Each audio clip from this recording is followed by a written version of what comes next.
La question de l'identité, de la nature de Jésus a toujours été débattue dans le christianisme. Cela a même fait le sujet principal du concile de Chalcédoine en 451. Vous savez, il y a eu de nombreux conciles, mais les premiers conciles dits œcuméniques, eh bien, ont débattu de la Trinité et aussi de la nature de Jésus. Le concile a établi que Jésus était pleinement homme et pleinement Dieu. Et c'est à ce moment-là, d'ailleurs, que certaines églises ont rompu avec l'église de Rome officielle de l'époque. Ce sont ce qu'on appelle les églises monophysites. Les églises monophysites étaient d'ailleurs à l'époque des églises qui étaient plutôt à la frontière de l'Empire romain, comme l'église arménienne par exemple, et ces églises n'ont pas reconnu la nature humaine et ont maintenu la position de la nature divine de Jésus essentiellement. Mais aujourd'hui, qu'en est-il de ce débat ? Il faut bien l'admettre, nombre de nos contemporains ont plutôt tendance à dire que Jésus est divin, et pratiquement que divin. C'est souvent ce qu'on apprend dans nos catéchismes. Mais en réalité, la position officielle de l'Église est toujours celle-là. Il est pleinement homme, et il est pleinement Dieu. Il n'est pas mi-homme, mi-Dieu, comme dans l'Antiquité grecque, par exemple. Il est pleinement homme et pleinement Dieu.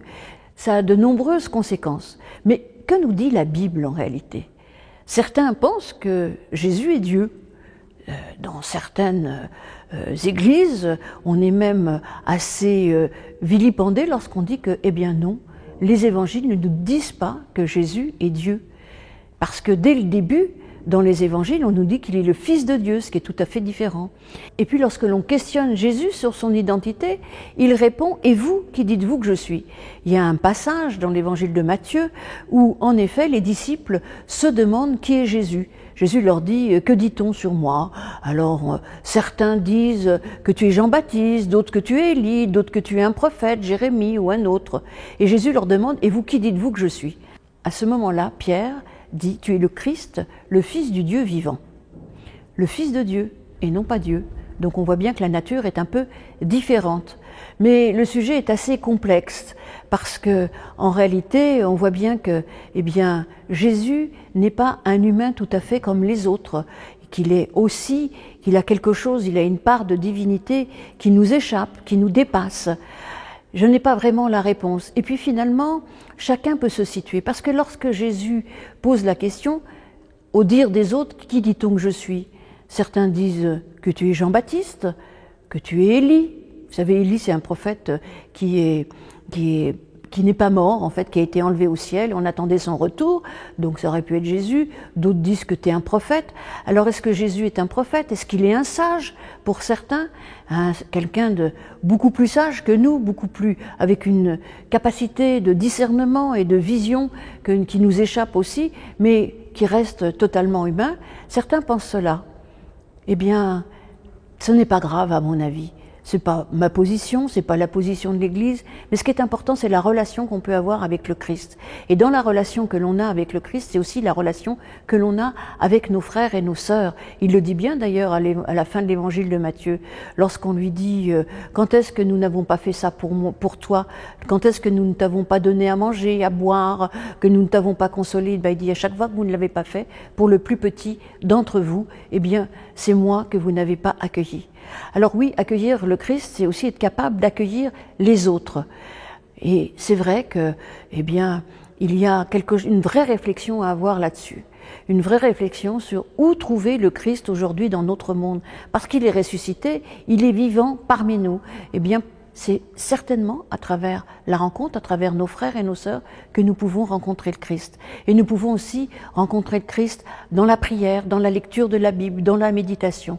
Et probablement que à un certain moment de nos vies, c'est son côté humain, le fait qu'il souffre lorsque, par exemple, son ami Lazare meurt, il est triste, il pleure, on voit bien qu'il a des sentiments, qu'il est profondément humain. Eh bien, ça peut nous toucher, nous rejoindre, et puis par moments, sa capacité, sa relation avec le Père nous dit qu'en effet, il a une relation tout à fait spéciale avec son Père, et que là, c'est même certainement son côté divin qui entre en jeu. Mais ce côté divin ne se limite pas à lui. Il le dit dans l'évangile de Jean. Il le dit maintenant, il est avantageux que je parte pour que l'Esprit de Dieu habite en vous et que vous aussi, vous puissiez prendre part à cette construction d'un royaume, d'un monde meilleur, on pourrait dire. Alors oui, la divinité du Christ peut nous rejoindre aussi, nous, dans notre existence. Et c'est pour ça que ce pleinement humain et pleinement divin, qui pose quand même évidemment quelques questions, a quelque chose aussi d'extraordinaire, quelque chose qui nous dit que la nature, l'identité du Christ, elle nous échappe, mais elle nous rejoint aussi. Alors, pour vous, qui est le Christ? Quelle est votre relation avec lui? C'est la vraie question qu'il faut se poser.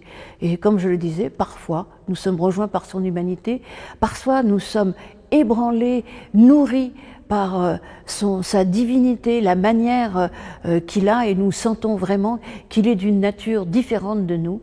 Mais cette nature, il nous l'a donnée en héritage.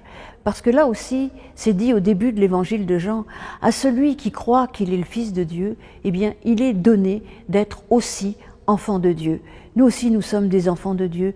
Nous aussi, nous avons cette part de l'Esprit de Dieu qui est en nous et nous sommes invités à la chercher et à la chercher encore. Alors, se questionner sur l'identité du Christ, c'est se questionner sur notre propre identité. Qu'est-ce qu'il y a en moi qui relève du souffle divin que Dieu a mis en chacun et chacune d'entre nous? Voilà, je vous laisse avec cette question. À bientôt.